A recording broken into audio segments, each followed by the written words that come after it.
They left her standing at the gate for 3 hours in the snow. Naira felt the cold through the worn sole of her left boot first, a slow, wet seep that moved up through the arch of her foot and settled in her ankle like a rusted hinge.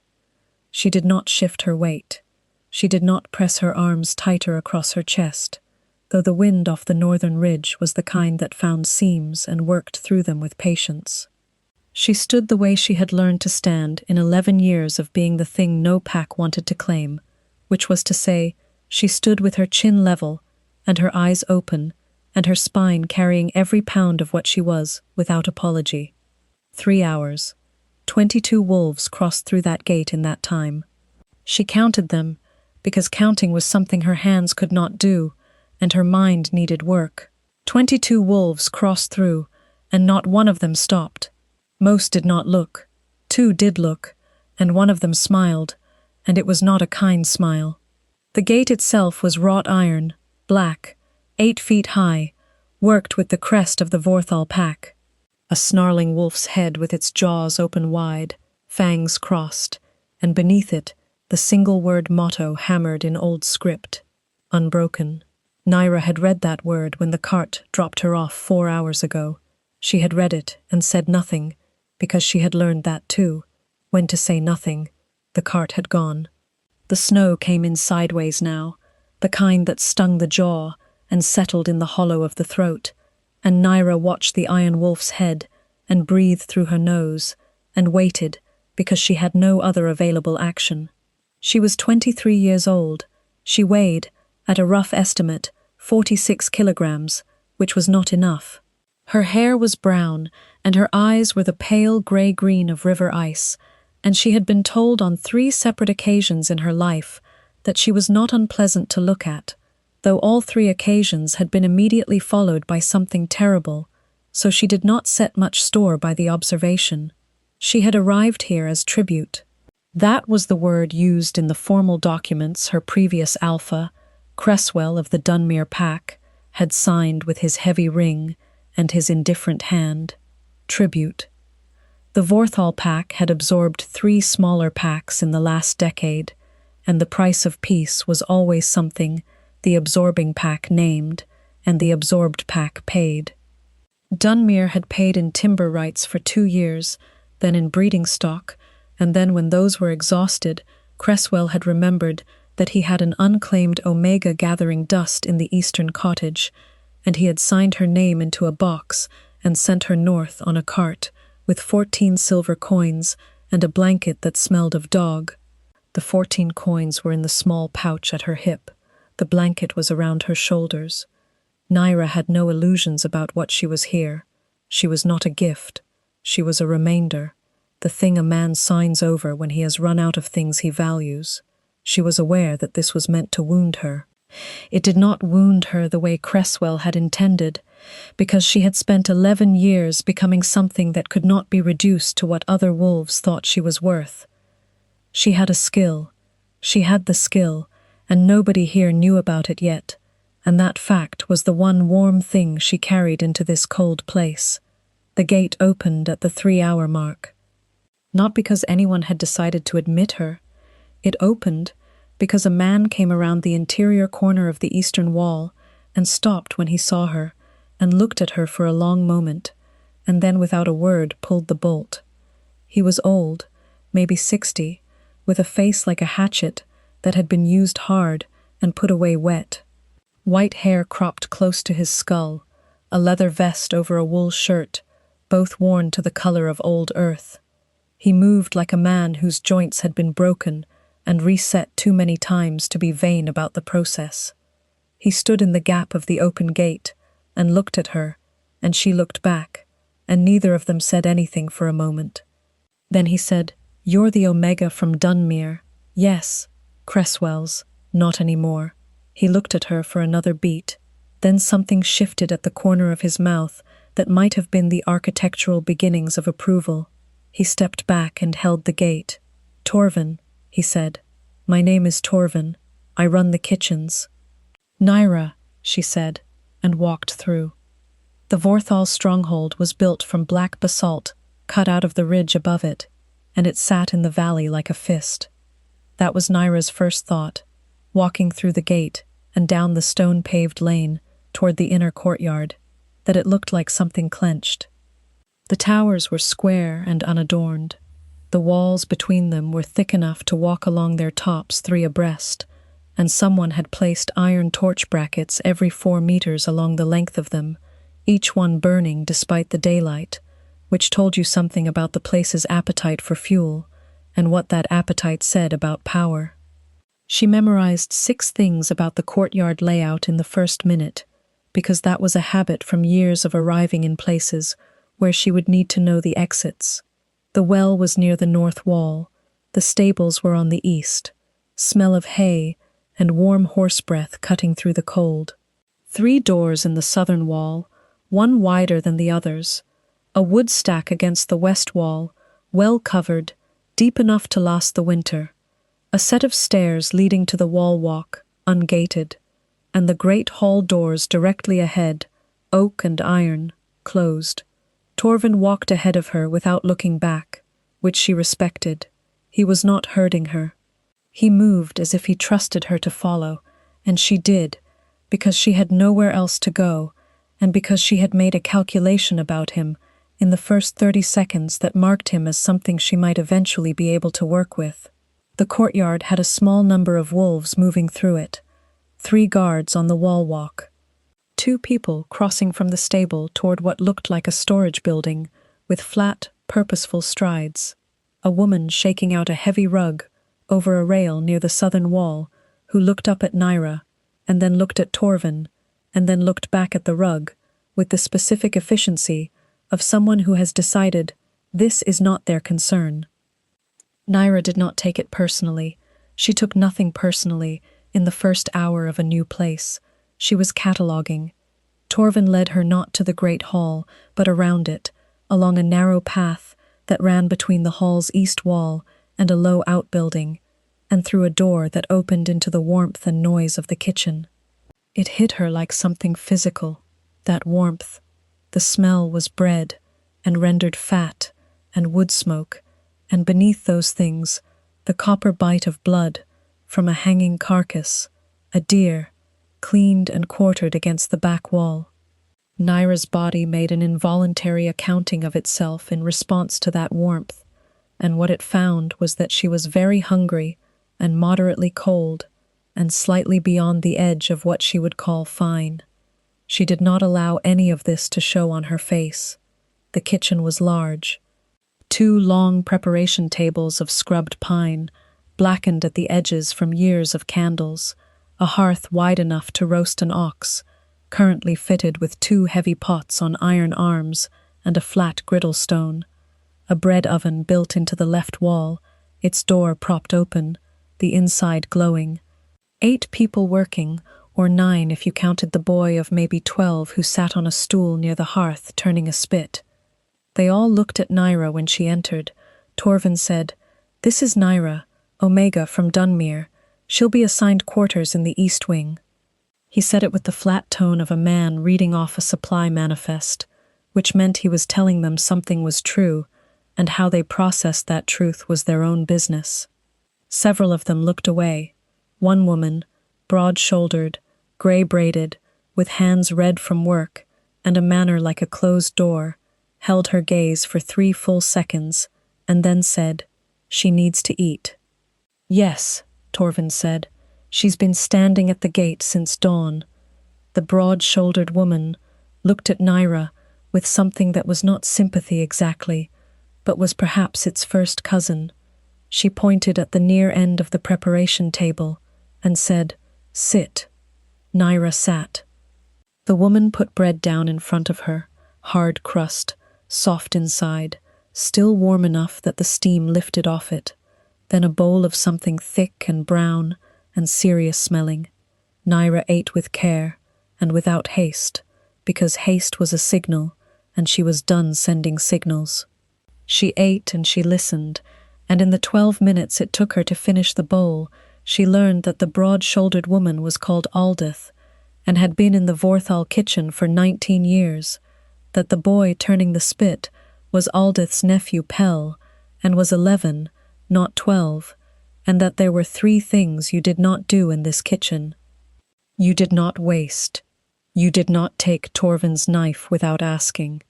And you did not, under any circumstances, bring food to the upper corridor without express instruction, because the Alpha King walked that corridor at the 6th hour every morning and did not take well to surprises. Naira finished her bread. She filed that last piece of information in the part of her mind where she kept useful things, next to the exits and the location of the wood stack. She had not yet seen the Alpha King. She intended to keep it that way for as long as she possibly could. Marek Vorthal was 31 years old and had been Alpha King of this territory for 6 years, and in those 6 years he had developed 3 certainties. The first was that wolves could not be trusted with comfort, because comfort made them stupid. The second was that the strongest thing you could do in any given situation was the least thing, the smallest action that achieved the result, no flourish, no excess. And the third was that he knew exactly what was happening in his stronghold at all times, because he had built the systems for knowing, and he maintained them with the same joyless efficiency with which he maintained everything else. He was wrong about the third one. That was the thing he did not know yet. He stood at the narrow window of his study, on the upper floor, and watched the woman cross the courtyard below him. She had come out of the kitchen door, not the main hall entrance, which was unusual for new arrivals, who typically had to be shown through formal channels with formal paperwork. She was small in the way that something compressed, rather than simply small, the way a coiled thing is small. She moved across the snow-covered stone, with her head up and her gaze doing methodical work on the walls and the towers and the entrances, and Marek, who had that same habit himself, recognized the inventory being taken and was not certain what to make of it. Torvin had briefed him in the late morning, Omega from Dunmere, tribute payment, no listed skills on the formal documents beyond general household use, whatever that meant. Standard arrangement, standard intake. He had not needed to give the matter further thought. He had not given it further thought. He was not, technically, giving it further thought now. He was standing at the window, because the window faced north, and he had been reading reports from the northern border and needed the light. The woman stopped in the middle of the courtyard, not because something had startled her. She stopped with intention, the way you stop when you have seen enough of one section and are choosing where to look next. She turned, slow and deliberate, and her gaze swept the wall walk and the guard positions in a single unhurried arc. Then she tilted her head back, and for a moment, just a moment, she was looking directly at his window. She could not see him from that angle. The glass was old, imperfect, the kind that distorted what it let through. But she looked at the window for 2 full seconds, as if she knew something stood behind it, and then she looked away and walked on toward the east wing. Marek turned back to his desk. He picked up the border report. He read the same paragraph 3 times and retained none of it. Torvin appeared in his doorway at the 5th hour, which was not unusual, because Torvin appeared in doorways at all hours and had done so for as long as Marek could remember, since before Marek was Alpha, back when he was only the heir, and Torvin had been the person who made sure the heir ate on days when eating was not a priority. The Omega settled into the east wing, Torvin said. She asked about the records room. Marek set down the report. She asked for access. She asked where it was, which is different. Marek looked at the old man. Torvin had the expression he wore when he had formed an opinion he was not yet going to share, which was the expression he wore most of the time. And, Marek said, and I told her where it was, Torvin said. Seemed like the kind of woman who'd find it anyway. He left. Marek picked up the report and read the same paragraph for the 4th time. This time he turned it face down and stared at the north wall instead, at the map pinned there with 4 iron tacks, and thought about a woman standing at a gate for 3 hours in the snow, and then asking, on her first afternoon, where the records were kept. Naira had known since she was 14 that she could read numbers. Not the way most people meant it, the basic counting and tallying that was taught in any pack schoolroom. She meant something else. She meant that when she looked at a ledger, or a supply list, or a tally sheet, or a set of accounts, she could see the shape of what the numbers were doing, the way you could see the shape of a current in moving water, without having to put your hand in. She could see where things balanced wrong. She could see where someone had moved something and not moved the corresponding entry. She could see waste, and she could see theft, and she could see the particular pattern of numbers that accumulate when the person recording them is afraid of the person they're recording for. She had learned it first in Dunmere, in Cresswell's kitchens, where she had started as a pot girl at 12 after her mother died, and where she had discovered at 14 that the man who kept the supply books was skimming 2% off every grain delivery and covering it with a rounding practice so consistent it had become invisible. She had not told anyone. She had, instead, watched and learned exactly how it was done, and more importantly, how it was hidden, and most importantly, what it looked like when it was not hidden well enough. She had spent 9 years learning to read every kind of financial record she could get near, which in a pack stronghold was not as hard as it might sound, because omegas were largely invisible in storage rooms and ledger closets, and invisible things could read whatever they found on the shelves. The records room of the Vorthal stronghold was on the ground floor of the North Tower, behind a door with a basic iron lock that Torvin had opened for her with a key from his belt without being asked twice. He had stood in the doorway while she looked at the shelves, at the rows of bound ledgers in their color-coded spines, at the stack of current year accounts on the center table, and she had been aware of him watching her in the way a man watches when he is deciding whether he was right about something. "Supply records," she said, "quarterly." "Third shelf, green spines," he said. She went to them. She pulled the last 3. She opened the most recent on the table and stood there for a moment, reading the first page, the way you read something that is speaking to you in a language you know well. Torvin said nothing. She turned 3 pages and stopped. She turned back 1 page and looked at a figure, and then forward again, and looked at its corresponding entry, and felt the thing she always felt when she found it, which was not satisfaction exactly, but something more like the click of a key in a lock. She did not say anything. She closed the ledger and put it back on the shelf and turned around. Torvin was looking at her with narrow eyes. "How long have you been doing that?" he said. "Reading accounts?"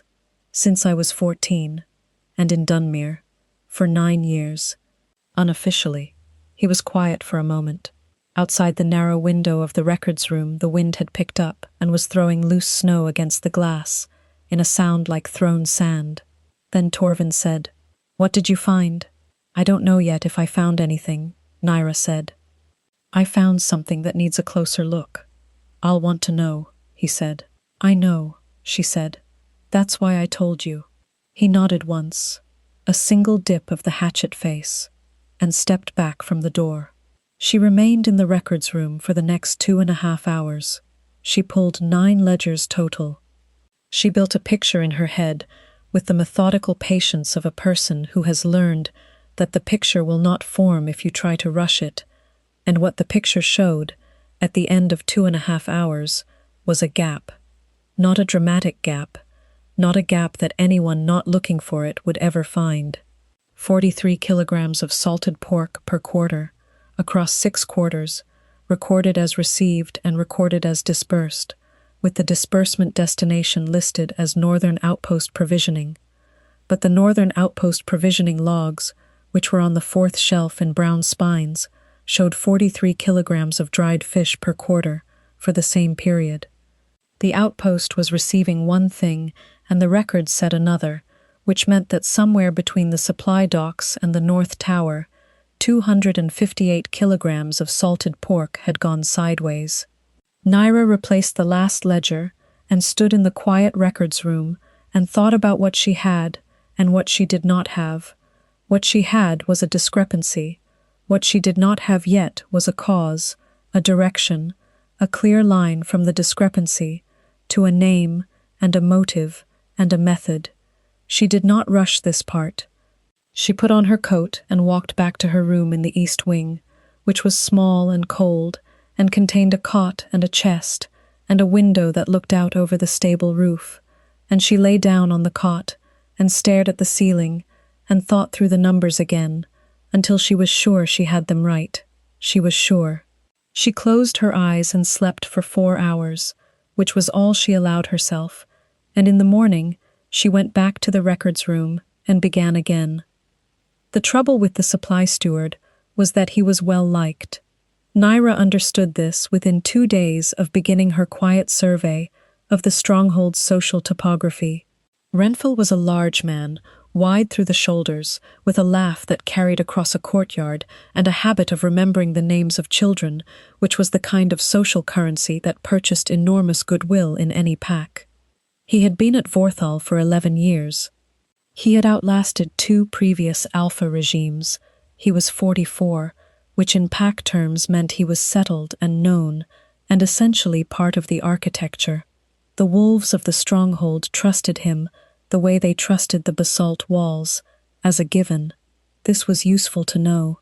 It was also, Naira recognized, a significant obstacle, because what she was developing evidence of was not a small clerical error, but a sustained and deliberate diversion of resources that had been running for at least 1.5 years, and the person running it was not some unloved figure no one would defend. She worked steadily, without urgency, because urgency was how you missed things. She had also, by the end of her 3rd day, made herself useful in the kitchen, which was the most important strategic decision she made in that first week. She knew how to cook. More than cook, she knew how to manage production, how to sequence tasks so that 12 people could move through a kitchen without collision, how to look at a larder and calculate forward 3 meals and not run short. Aldith had tested her on the 2nd morning by handing her a knife and pointing at a pile of root vegetables that needed processing for the midday soup. Naira had taken the knife and worked through the pile in 23 minutes at a pace and consistency that had caused Aldith to stop what she was doing and watch for a moment before going back to her own work.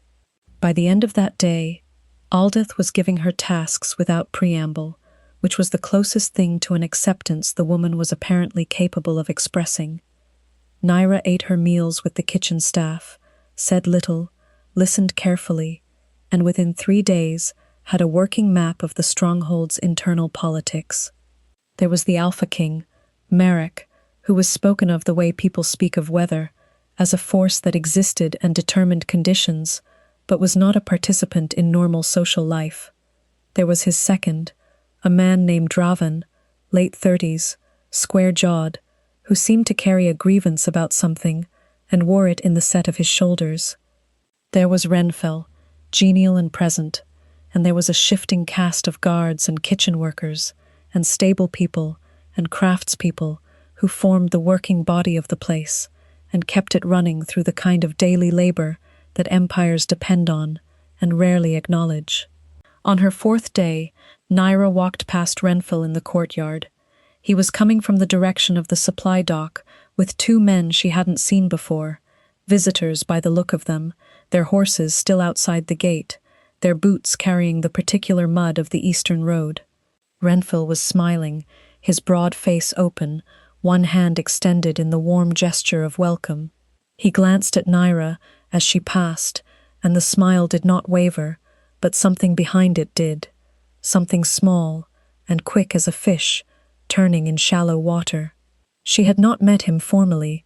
She was nobody he should have reason to notice. She filed that flicker and walked on to the records room.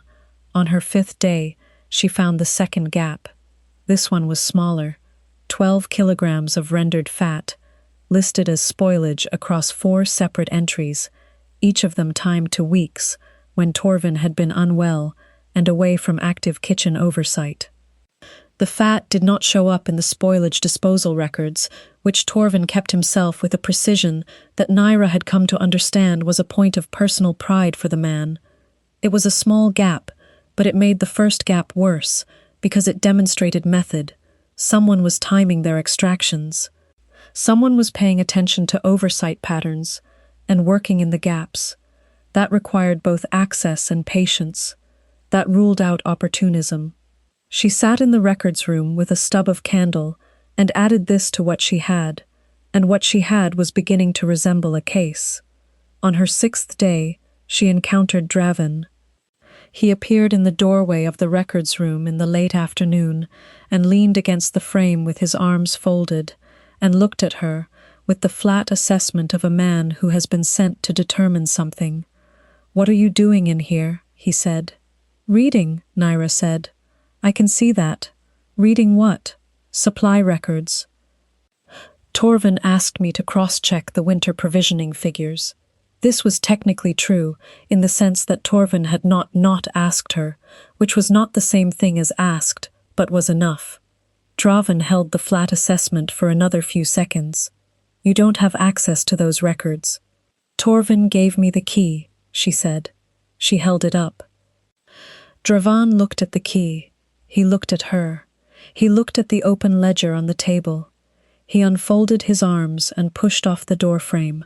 "When you're done," he said, "put the key back with Torvin." "Of course," she said. He left.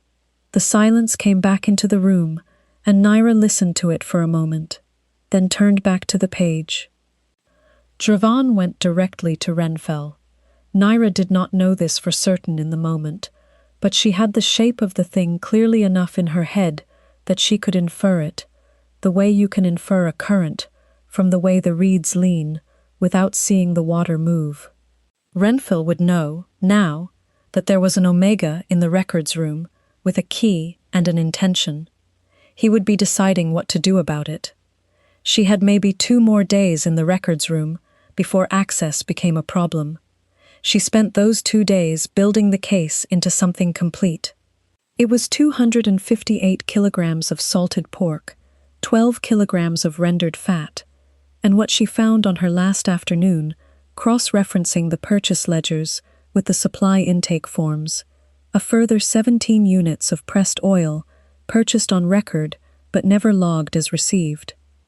The total value was not catastrophic, but it was not trivial either. Over 6 quarters, at Vorthal rates, she was looking at the equivalent of 42 weeks of kitchen wages, systematic, patient, covered, with enough bureaucratic camouflage that no one doing a casual audit would have caught it. She copied her working notes onto a single folded sheet of paper, the figures and their sources, and the ledger pages she'd cross-referenced, and she put the sheet in the lining of her coat, and she returned the key to Torvin. Torvin was in the kitchen, standing at the far end of the preparation table with a cup of something hot, and his eyes doing the quiet surveying they did constantly, and she came in and set the key on the table in front of him, and he looked at it, and then at her. "Find what you were looking for," he said. "Yes," she said. "And more." He nodded slowly. "How bad?" "Not catastrophic, but not an accident." He turned the cup in his hands.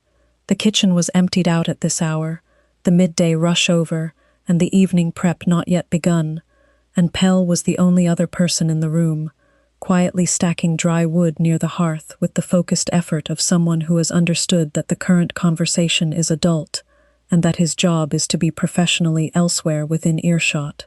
"The Alpha King will want to know," Torvin said. "I know," Naira said. "You'll tell him." It was not a question. Torvin looked at her steadily. "You should tell him," he said. She had been expecting this, and had already made her decision, which was that she would not yet, because she did not have enough, and because walking into the presence of an Alpha King on her 6th day, in a new stronghold, with an accusation against an 11-year veteran, and nothing but handwritten notes, was a fast way to be dismissed, or worse. "Not yet," she said. "I need one more thing." "What?" "I need to see where it goes." Torvin was quiet for a moment. Then he said, You want to follow it out. I want to know who Renfell is selling to, Naira said, because right now, I have a gap in the records. That's not a man. That's arithmetic. A judge needs a man. Torvin looked at the table. He was quiet long enough that the wood in the hearth shifted and settled with a low crack. Then he said, "Give me 3 days." "I need 2, Naira said. He almost smiled. She thought it was probably the same almost smile from the gate, the one that might be the architectural beginnings of approval. He picked up the key. "East Road," he said. "Dawn deliveries. Watch the cart." She watched the cart.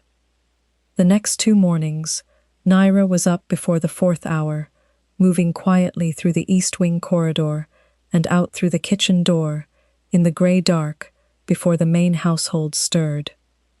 She dressed in the plainest thing she owned, which was the grey wool dress she'd worn on the cart north, and she moved to the supply dock on the north wall, under the cover of that particular winter darkness that is less dark than it sounds, because snow reflects whatever light the sky offers, and the sky over the Vorthal Ridge offered enough.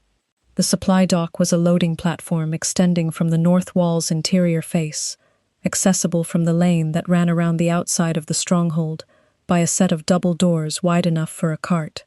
She positioned herself in the shadow of the wood stack, which was 40 meters from the dock, and gave her a clear line of sight. On the first morning, nothing happened.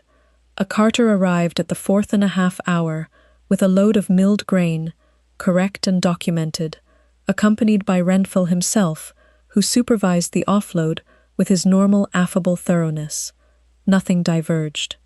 Naira watched until full light, and then walked back to the kitchen and started helping Aldith with the morning bread, as though she had been up for exactly as long as anyone would expect. On the second morning, a different carter, smaller cart, 1 horse, no documentation visible, and Renfell was not present at the dock. The man who received the cart was one of Renfell's junior clerks, a thin young man Naira had seen twice in the corridor outside the records room.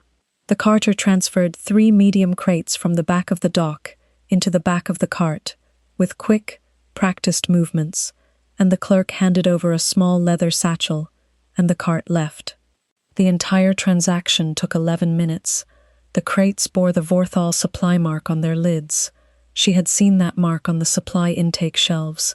Salted pork was stored in crates exactly that size. She went back to the kitchen. She ate her bread, and she drank her cup of watered-down morning broth, and she sat with that image. 3 crates, 11 minutes, a leather satchel, and she built it out against everything she already had, until the shape was as complete as it was going to get, without a name attached to the destination. She had the name 40 minutes later, because Pell, who was 11 and enthusiastic, and had decided that Naira was interesting in the same uncomplicated way that children decide someone is interesting, which is to say, without any social calculation at all, came and sat next to her at the end of the table, and said, without preamble, that he had seen the small cart before. He said it the way children say things, which is directly, and without any sense that the information might be significant. He said the small cart came sometimes, and it went to the Fenwick compound, which was a trading post 3 miles east on the old road, and the man who ran it was called Ossit. Naira looked at the boy. He was eating a heel of bread with both hands and looking at the middle distance with the serene vacancy of someone whose mind was simply offering up whatever was in it. "Thank you, Pell," she said. He nodded and ate his bread. She had her man. She went to Torvin. She went immediately, directly, through the kitchen and into the narrow corridor that led to his office, which was a room not much larger than a closet, tucked behind the north end of the kitchen, with a single shelf, a single chair, and a writing table that was buried under a landslide of documents. He was in the chair when she knocked on the open door. He looked up. She stood in the doorway and told him what she had, all of it, the arithmetic from the records, and the 2 mornings at the dock, and Pell's information about the Fenwick compound, and the name Ossit. She said it without preamble and without embellishment, and when she was done, she placed the folded sheet of notes on top of the nearest document pile and stepped back. Torvin did not speak for a while. He sat in the chair and looked at the folded sheet, and his face was doing the work of a man who is assembling something in his head. Then he said, "You have to tell the Alpha King." "I know," she said. This time she did not argue it. She had what she needed, and she understood now that the next step required the authority she did not have, and he did. "Today?" he said. "Yes." He stood. The chair scraped on the stone floor, a raw scrape like something giving up. He picked up the folded sheet and he looked at her and said, "He's not an easy man." "I noticed," she said. "He'll ask you questions, and the questions will feel like an interrogation. All right? And if he decides you're lying or mistaken, he will not be gentle about it." Naira looked at him steadily. "I'm not lying, and I'm not mistaken," she said. Torvin looked at her for one more beat. Then he said, "No, I don't think you are." He sent her to the upper corridor at the 6th hour. He told her where to stand, and said he would arrange the introduction, which she understood meant he would handle whatever procedural obstacles stood between an Omega, tribute 6 days arrived, and an Alpha King in his study. She stood in the upper corridor at the 6th hour. The corridor was stone-floored and cold, and lit by 2 wall torches that threw orange light in unequal patches. She could hear nothing from behind the heavy door at the corridor's end, which told her it was well built. Built the way a man builds things when he does not want to be heard, unless he chooses to be. She had time to think about what she was walking into, and she spent that time not on fear but on sequence, on the order in which she would present what she had, because order mattered when you were about to tell a powerful man that someone he had trusted for 11 years had been stealing from him. The door opened. Torvin stood in it. He held it, and looked at her and said nothing, and she walked through. Marek Vorthal was seated behind a desk the size of a door laid flat, covered in maps and documents, and 4 ink-darkened candle stubs that had burned to their last half-inch. The room smelled of old paper and something mineral, stone dust or cold iron, the smell of a room that exists for function and has never been dressed for comfort. He was not what she had been building in her imagination. He was large, not in the way of men who make their size a performance, but in the way of men who have forgotten about it because it stopped being useful information a long time ago. Dark hair, close-cropped, a jaw that suggested someone had once decided to sculpt a basic argument and left it unfinished. His eyes were the color of iron that has been in water, gray-brown, and they moved to her the moment she entered and did not move away. He did not gesture to a chair. There were 2 chairs in front of the desk, and she took one anyway, because she was not going to stand for this conversation, and because she was curious whether that would register as aggression. She sat, and he looked at her, and she looked back, and the room was quiet for a moment, in the way rooms are quiet, when both people in them are deciding something. "Torvin tells me you've been reading my accounts," he said. His voice was exactly what the kitchen staff had described. A low, carrying thing that didn't need volume, the kind of voice that came from a chest built deep. "Yes," she said, without authorization. "Torvin gave me the key. Torvin gave you access to the room. I have not authorized anyone to review my supply accounts."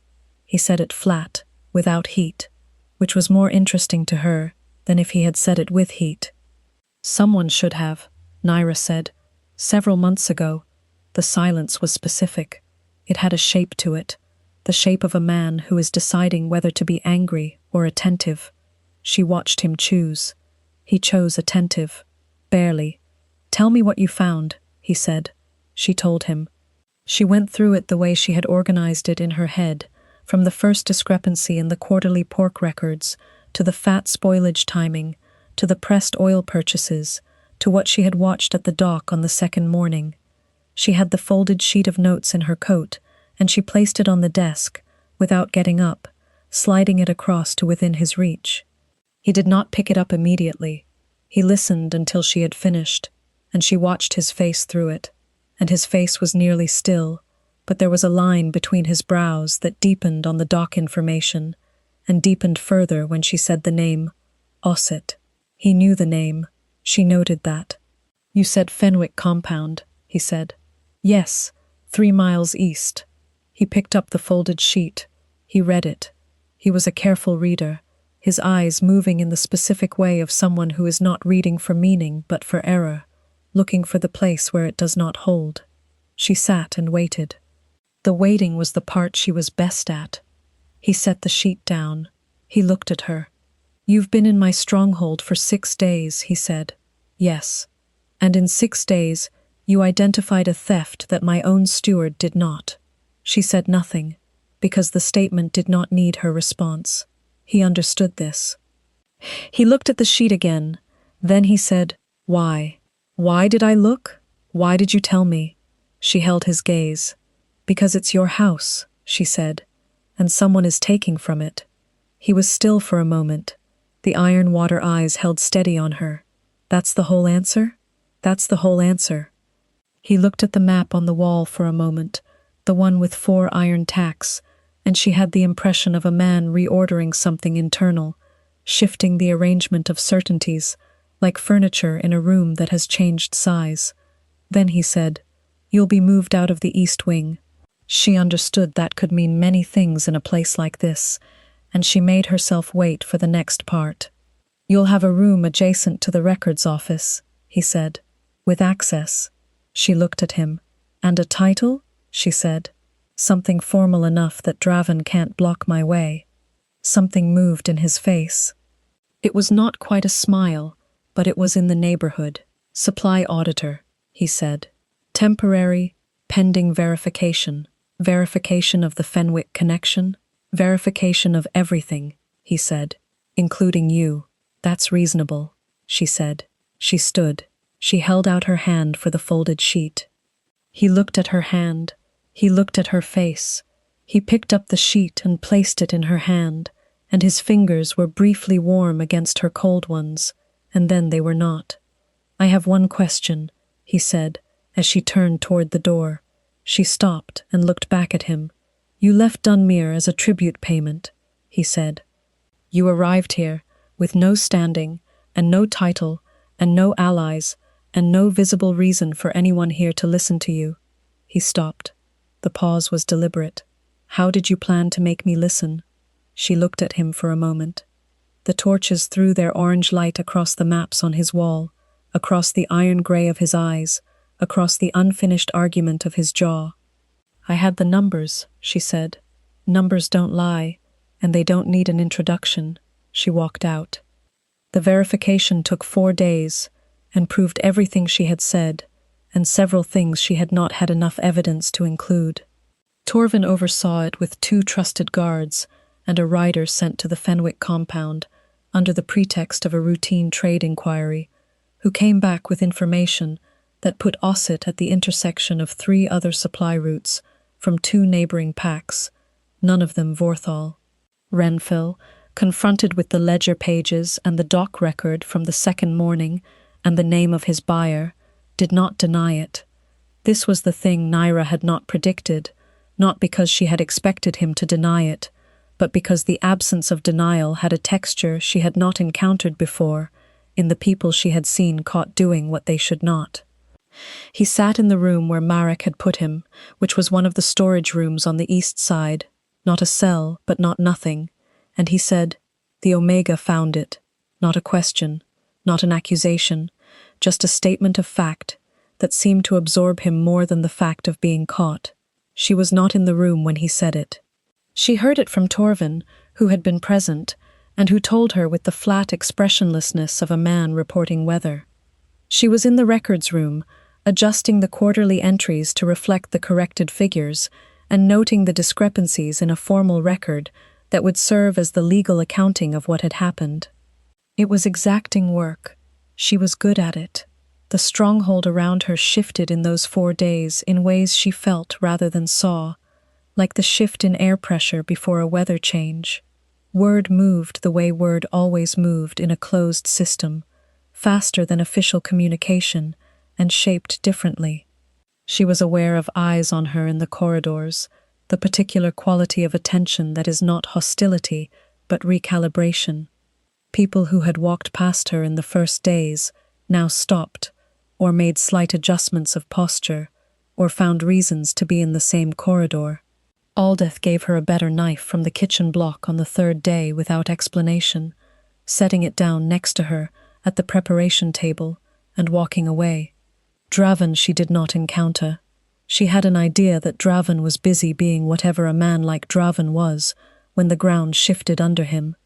Renfell was removed from his position and escorted to the eastern border on the fourth day. She knew because she saw the small party from the window of her new room, which was adjacent to the records office on the north side of the main building and had a clear line of sight to the eastern gate. She watched the party go and then turned back to the desk and the current account ledger open on it and went back to work. On the fifth day, Marek sent for her. Not through Torvin this time. A guard came to the records room directly, a young one, no more than 20, who knocked on the open door and stood in the frame with the wooden bearing of someone delivering a message he has been told to deliver correctly. "Alpha King requests your presence," he said. "Hall of Accounts, 4th hour." The Hall of Accounts was a room she had not been in. She found it at the 4th hour, a larger room than the records office, adjacent to the east side of the main hall, with a long table and 8 chairs and a series of wall-mounted document frames. Marek was there, standing at the far end of the table, not sitting, standing, with his arms at his sides, which was not how people usually occupied a room they had called a meeting in. Draven was present, seated to the left, with the jaw-set expression of a man who is here because he was required to be. 2 other figures she recognized as senior guard commanders, and Torvin, standing near the door, which was his usual position in any room, near the exit, with his opinion held back for later. Marek waited until she was in the room before he spoke. "Sit," he said, not cruelly, just directed. She sat. He remained standing. He said, "The verification of the supply discrepancy is complete. Your account of it is accurate. The total value diverted comes to the equivalent of 47 weeks of kitchen wages, which is larger than your initial estimate." He said this to the room, but he was looking at her. "Renfell has been removed. The Fenwick compound is being reviewed under border trade law. The matter is closed internally." He stopped. She waited. "Your position as supply auditor is confirmed," he said. "Permanent, not temporary." Draven said nothing. The 2 commanders said nothing. Torvin said nothing. The room was quiet, the way rooms are, when something has shifted in it, that everyone can feel, and nobody is going to be the first to say. "Thank you," Naira said. "There's one more thing," Marek said. He reached to the table and lifted a document that had been lying face down, a single page, and slid it toward her. She looked at it. It was a formal PAC registration document, the kind issued to full members of a resident PAC. At the top, in the formal script used for official documents, was her name, Naira. Below it, in the field that listed rank and standing, a single word, Auditor. Below that, the Alpha King's seal, already pressed. She read the page. She turned it over. She turned it back. She looked up at Marek.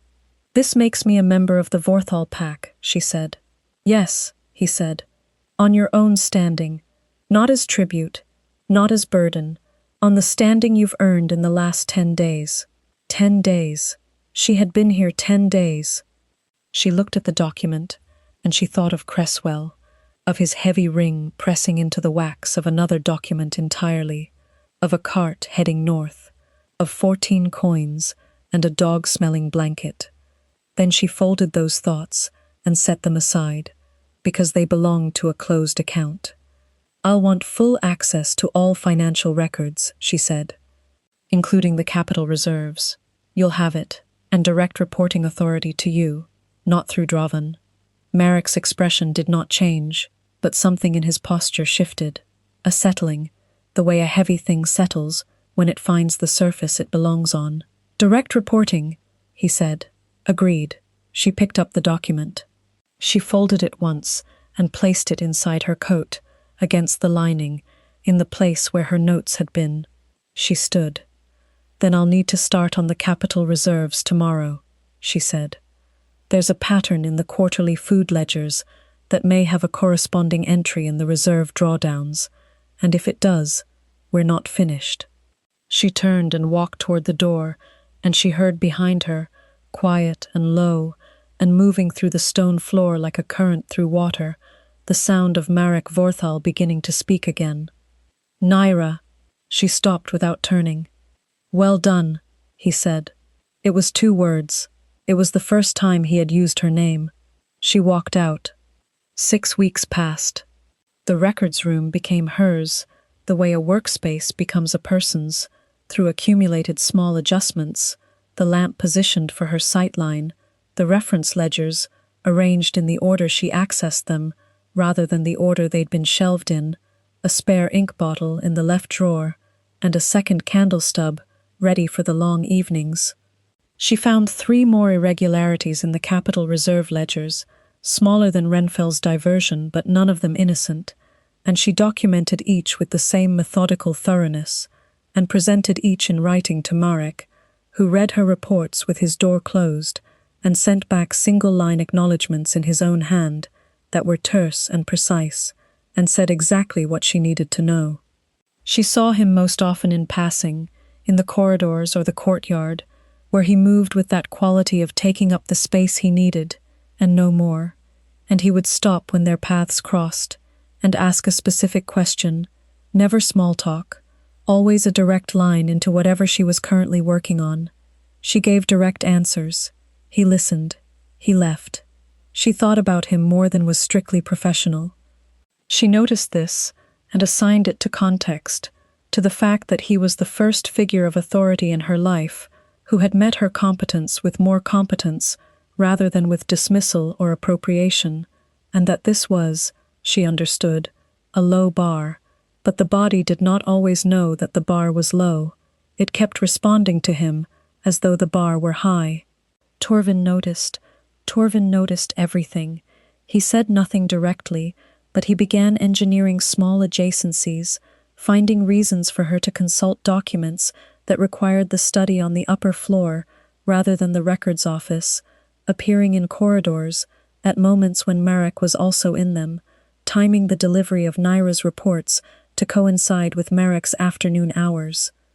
She observed this campaign with something that was partly amusement and partly the particular warmth of being looked after by someone who had decided you were worth looking after. She did not disrupt it. She had her own thoughts about where things were going, though she kept those thoughts in the same place she kept most of her private inventory, which was somewhere no one could audit without her permission. Dravan was the problem that remained. He had accepted her formal position with the surface compliance of a man who knows when a fight is lost, but not the internal compliance of a man who has stopped fighting. He blocked her twice in small ways, once by delaying the delivery of a set of ledgers she had requisitioned through official channels, and once by failing to include her in a briefing she should have attended. She addressed neither incident directly, and instead documented both in a separate private record she kept in the back of the left drawer, beneath the spare ink bottle. She would need it eventually, or she would not, and either way she would know where it was. The stronghold had developed a new attitude toward her that she did not entirely trust, and found useful anyway. The recalibration that had started after Renfel's removal had settled into something more permanent. The kitchen staff included her in the rhythms of the day, without comment. The guard who had delivered Marek's summons nodded when he passed her in the corridor. 2 of the senior craftspeople had sent queries to the records office directly, asking her to check their material accounts, which fell outside her formal scope, but inside her ability, and which Torvin, when she mentioned it, told her to handle at her discretion. She handled it. The 6th week brought snow again, heavier than the day she arrived, and the stronghold pulled itself inward the way places built for cold pull inward, everyone closer to heat sources, conversations longer at mealtimes, the collective patience of a community that knows winter is long and has decided to manage it together. Naira worked by lamplight. She slept well. She ate Aldeth's bread and drank Torvin's terrible morning broth, and built her picture of the stronghold's financial life with the same patience she brought to everything. She thought about Marek at intervals, and filed those thoughts each time, and went back to work. On the 43rd day he came to the records room himself. He did not knock. That was the first thing. He came through the open door and stopped just inside it, and looked at her at the desk, and she looked up at him, and neither of them performed surprise about it. He had a document in his hand, one of her reports. She could see her own handwriting on it. He set it on the desk in front of her and pointed at a specific line. "This notation in the reserve account," he said. "You've flagged it as a potential error, but you haven't documented the correction." "Because I don't know yet if it's an error or a choice," she said. "If the reserve draw in the third quarter was deliberate, there's a corresponding asset somewhere that I haven't located yet. I need the capital investment records for the past 3 years before I can call it one way or the other." He looked at the page. He looked at her. "I'll have them sent to you tomorrow." "Tonight would be better," she said.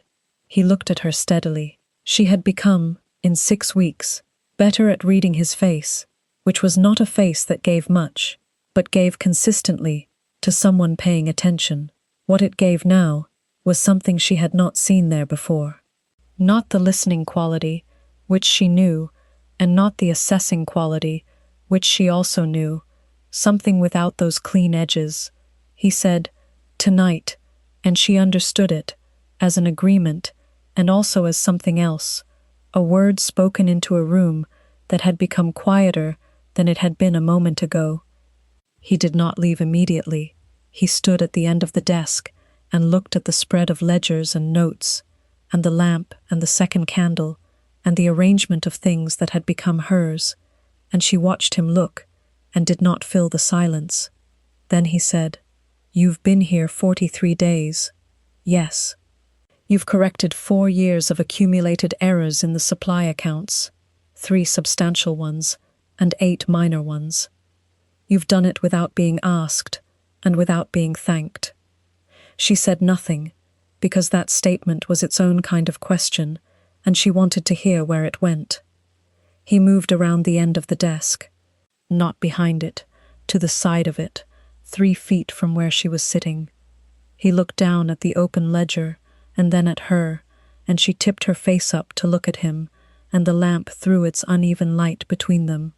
"I owe you better than that," he said. It was quiet in the room. The snow was at the window. The candle threw its shadow. "You gave me a position and a title, and PAC registration," she said. "That's not nothing." "It's not enough," he said. He said it the way he said things when he meant them, which was flat, and without embellishment, and with the weight of a man who does not say things he does not mean. "Then what are you offering?" she said. He looked at her for a moment. The iron-water eyes were closer than they had been in any of their previous conversations, and she was aware of his warmth in the way you are aware of a fire when you have been cold for a long time, not dramatically, but certainly, in the specific physical certainty of the body. "I'm asking what you want," he said. "Not what I'm offering, what you want." She held that. She held it the way she held numbers, turning it over, looking at it from the necessary angles, making sure she understood what it was, before she committed to anything. Then she said, "I want to stay. You can stay. On my own terms," she said. "As a partner, not a tribute." "Yes," he said. "A full partner," she said. "In the management of this house, not as a subordinate to Draven or anyone else, with direct authority and documented standing." "Yes," he said again, and this time the word was lower, and she felt it in the way the kitchen staff had told her his voice worked, through stone and floor and bone. "And you'll let me fix what's wrong with the border accounts. she said, because there's something wrong with them, and I've been being polite about bringing it up.